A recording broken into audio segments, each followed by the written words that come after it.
আসসালামু আলাইকুম। আপনারা কেমন আছেন? আমার দেশীয় প্রবাসীর ভাই বোনেরা, আশা করছি ভালো আছেন। তো আজ আমি লাউ দিয়ে বাটা মাছ রান্না করব। এই যে লাউ আমি কেটে নিয়েছি, বাটা মাছটাও কেটে ধুয়ে নিয়েছি।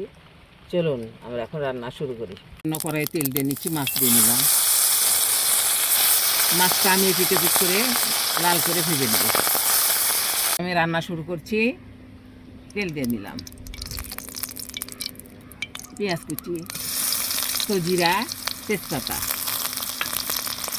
এই যে পেঁয়াজটাকে আমি ভেজে নিব বাদামি করে।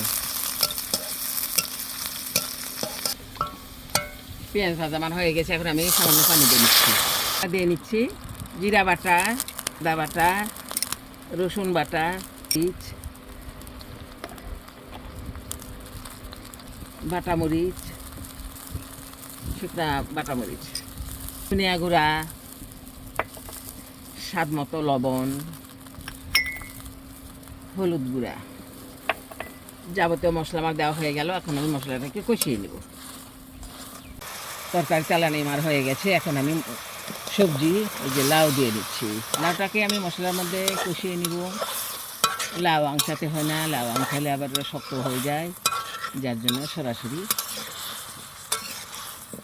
কষিয়ে নিই।